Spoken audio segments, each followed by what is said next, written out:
अनोखा सा केस पाकिस्तान में देखने को मिल रहा है। सुप्रीम कोर्ट ऑफ पाकिस्तान, जहां पर बड़े बड़े इंसाफ के फैसले किए जाते हैं। अफसोस है कल रात हिंदुस्तान से नहीं, इस्राइल से नहीं, अमेरिका से नहीं, मेरे अपने वतन के इदारों के कुछ लोग, कौन थे वो लोग? वो नकाब पोश कौन थे जो पाकिस्तान के अवाम में घुस गए और यहाँ से हमारे लोगों को उठा के ले गए? ये जमहूरियत पे हमला है, ये पाकिस्तान पे हमला है। जहाँ पर लोग अपने बड़े बड़े केसेस के लिए इंसाफ लेने जाते हैं, वहाँ पर चोरी हो गई और बड़ी अनोखी सी चोरी हुई है कि 2 कंप्यूटर्स को चुरा लिया गया है। पहले जमूर का जमहूरियत के साथ ये मजाक भी खूब है कि ऐवान की सबसे बड़ी जमात के रहनुमाओं को रात गए तमाम लाइट्स बंद करके पार्लियामेंट के अहाते से उठाया गया।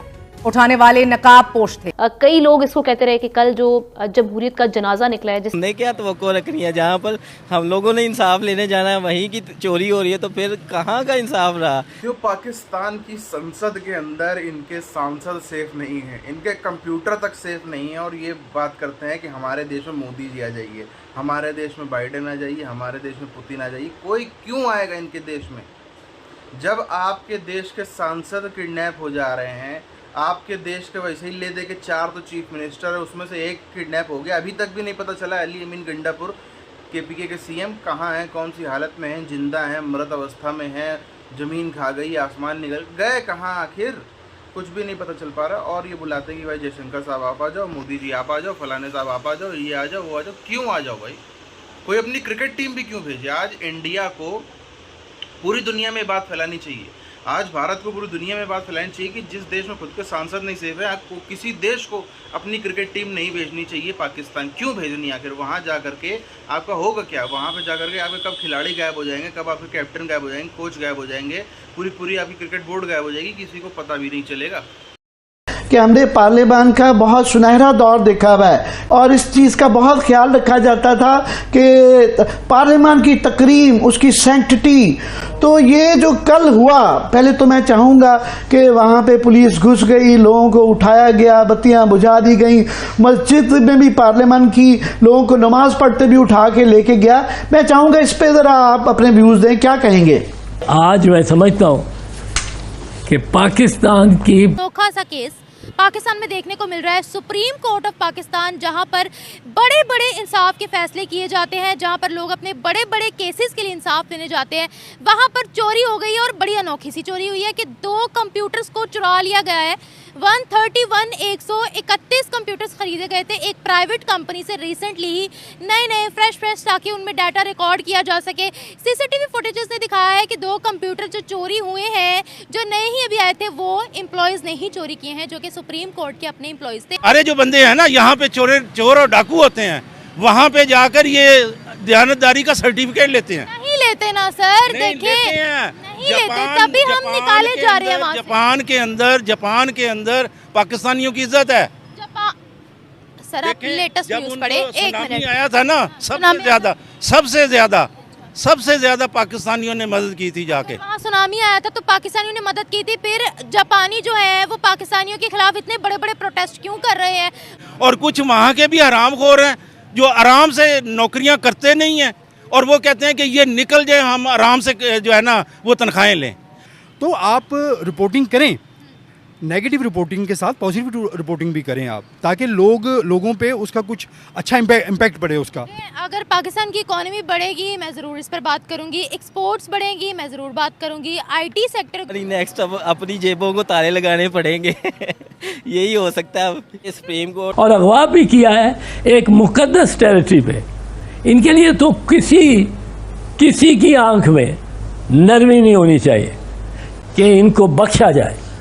और ये जो वुज़रा में दिन रात ये ख्वाजा आसिफ साहब पार्लियामेंट की तकदीस और हया करो और शर्म करो की बातें और नारे लगाते रहे, इनको खुद, अगर इनमें इतनी गैरत है तो ये खुद जाके उन लोगों को, उन अफराद को हथकड़ी लगाएं। कुछ हो जाता है या महल्ले की लड़ाई हो जाती है, अवाम के मुंतखब नुमाइंदों के गिरबानों तक पहुंचे हाथ, कानून और ज़ाब्ते बलाए ताक, अहाता ऐवान से गिरफ्तारियां, गाड़ियों के काले शीशे और चेहरे पर निकाब के साथ पार्लियामान में दखल अंदाजी, निकाब पोशी में ऐवान के तकद्दुस की मगर खुली बेहुरमती।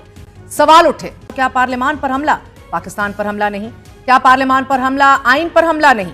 पार्लियामान के दोनों ऐवानों में जमहूरियत की पासदारी पर उठते हुए ये सवालात और इनकी गूंज मगर जवाब काटी जाएगी। चूंकि सालिम रियासत को पार्लियामान के अंदर घुसकर गिरफ्तार करने वालों की पहचान नहीं हो सकी। कौमी असेंबली के इन रूल्स के मुताबिक पुलिस या कानून नाफिज करने वाले इदारों के एहलकार पार्लियामेंट के अहाते से रुकने पार्लियामेंट तो दरकिनार, कौमी असेंबली और सेनेट सेक्रेटेरिएट के किसी मुलाजिम को भी स्पीकर कौमी असेंबली की इजाजत के बगैर या उनके नोटिस में लाए बगैर गिरफ्तार नहीं कर सकते। स्पीकर कौमी असेंबली जो सारा दिन ये तासुर देते रहे कि वो नकाब पोशों की तमाम तर कार्रवाइयों से लाइल्म थे। तो मैं इस कुर्सी पे था, मैं अपने आप को उस लिहाज से बदकिस्मत समझता हूँ। तहरीक इंसाफ का मौकफ है कि कल रात जमहूरियत का 9 मई था। कौमी असेंबली में खिताब करते हुए तहरीक इंसाफ के रहनुमा अली मोहम्मद खान का यह कहना था कि कल रात अरकान पार्लियामेंट ने इस ऐवान में पनाह ली। रहनुमाओं को पार्लियामेंट हाउस, मस्जिद और हुजरे से उठाया गया। कल रात जो हुआ वो पाकिस्तान पर हमला था। कल रात जो हुआ है वो पाकिस्तान की जमहूरियत का 9 मई था। 10 सितंबर 2024 पाकिस्तान की जमहूरी तारीख में एक काले बाप के तौर पे याद रखेतियां हुई थी। मेहनत काश है।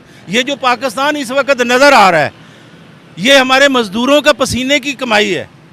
आज जितनी बड़ी बड़ी बिल्डिंगें हैं, ये हमारे इंजीनियर्स और हमारे मजदूरों का महरूने मेहनत है।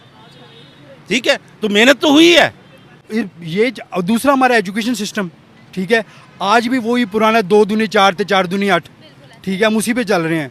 ठीक है, इंडिया तालीम में हमसे कितना आगे चला गया। दूसरे ममालिक जो हमारे से शायद उनकी गुर्बत की सतह ज़्यादा है, वहाँ पे दूसरे महीने हमारी पुलिस भूल जाती है केस क्या हुआ था। हमने क्या तवक्को रखनी है, जहाँ पर हम लोगों ने इंसाफ लेने जाना है वहीं की चोरी हो रही है, तो फिर कहाँ का इंसाफ रहा। यहाँ पर कानून तो है नहीं है, क्योंकि मुल्क चलते हैं कानून पे। जब इस मुल्क में कानून ही नहीं है, ठीक है, तो हर कोई बंदा जिसके पास पावर है वो अपना आजमा रहा है। चोर के पास पावर है तो चोर आजमा रहा है, किसी डाकू के पास पावर है तो डाकू आजमा रहा है, पावर है तो आजमा रही है, किसी सनतकार के पास पावर है तो वो आजमा रहा है, बैंकों के पास पावर है तो वो आजमा रहे हैं। आप किसी चीज़ को उठा के देख लें, किस चीज़ का, यानी कि सुप्रीम कोर्ट में जो ये चोरी हुई है या जिस तरह भी ये कंप्यूटर वगैरह चोरी किए गए हैं, ठीक है, ये क्यों किए गए हैं, इनको पकड़ना चाहिए। जो चोरी कर रहे हैं उनको पकड़ना चाहिए। ये पंजाब पुलिस को चाहिए। हमारी पहले भी बहुत ज़्यादा ये काम करती है, बहुत अच्छे तरीके से जा रहे हैं भाई। हर तरफ चोरी, हर तरफ चोरी। चोरी से आगे हम बढ़ ही नहीं पा रहे हैं, फिर हम भाई बड़ी बड़ी बातें करते हैं। भाई हमारे यहाँ तो कानूनन चोरी का इजाज़त है, कानूनन चोरी की इजाज़त है, कोई इंसाफ है नहीं है ना। अब मैंने पहले भी बताया है कि देखें ना कि मुल्क तो कर्जे नहीं मिल रहे, $100 अरब का मकरूज है और तनख्वाहें आप डबल कर रहे हैं। ये हमें कौम को ये तो बताएं कि ये तनख्वाहें कहाँ से आई। ये अवाम के जो है ना वो निकाली जा रही हैं, अवाम के बच्चों से निकाली जा रही हैं। तो पाकिस्तानियों ने एक बार जो है फिर से अपनी जाहिलियत का प्रदर्शन पूरी तरीके से डंका बजा के किया। चलो एक बार को यदि हम मान लें कि फ़ौज ने किडनैप किया, तो फौजी कंप्यूटर, क्या फौजियों की ये हालत आ गई है कि वो कंप्यूटर चुरा के ले जाएंगे। थोड़ा सा अटपटा नहीं लग रहा है कि चलो सांसदों को किडनैप करना फ़ौज कर सकती, मान लिया, लेकिन कंप्यूटर भी उठा ले जाएंगे। या तो पूरी साजिश के तहत ये जानबूझ से किया गया है दिखाने के लिए, नहीं फौजी आखिर कंप्यूटर तो उठाएंगे नहीं तो फौजी हो नहीं सकते, फ़ौज ने किडनैप नहीं किया है। या तो वाकई में फ़ौज ने किसी को ठेका दिया था, कि भाई तुम फलाने आदमी किडनैप करो, और उसको नए चमकते कंप्यूटर देख के उसने सोचा हमारे लड़के इसी पे वीडियो गेम खेलेंगे, हमारे जो है वो घर में यही होगा, इसी पे हम जो है वो नेटफ्लिक्स देखा करेंगे, इस वजह से हम चुरा के ले चलते हैं। ये भी हो सकता है, पॉसिबिलिटी दोनों चीज़ होती है। मगर बड़ी बात ये है कि जिस देश के अंदर उनकी पार्लियामेंट सेफ नहीं है, पार्लियामेंट के अंदर से सांसद उठाए जा रहे हैं, बीच सड़क से सीएम उठाए जा रहे हैं, कंप्यूटर सुरक्षित नहीं, उस देश में कोई और क्या ही सुरक्षित होगा। और ये बोलते हैं कि ये SCO मीटिंग हम करा रहे हैं, मोदी जी आ जाओ, जयशंकर साहब आ जाओ, पुतिन साहब आ जाओ, ये आ जाओ, वो। मैं तो कह रहा हूँ शी जिनपिंग को भी नहीं जाना चाहिए। शी जिनपिंग का कौन सा दुश्मन 10-20 मिलियन डॉलर दे दे इनको, 100, 200, 500 करोड़ रुपए दे दे, तो क्या पता है शी जिनपिंग को भी उठा ले बीच सड़क से, कर सकते हैं, कोई इसमें बड़ी बात नहीं। तो ये मैं तो कहूँगा शी जिनपिंग को भी कि अगर अपनी जान की भलाई चाहते हो और उन तक की बात पहुँचे, दुनिया में कहीं न कहीं से पहुँचनी चाहिए कि भाई कोई भी मत जाओ पाकिस्तान, अपनी टीम मत भेजो, कुछ मत भेजो, क्योंकि जहाँ पे सांसद नहीं सेफ, कोई नहीं सेफ, CM नहीं सेफ, वहाँ पे क्या गारंटी है आपकी सुरक्षा की।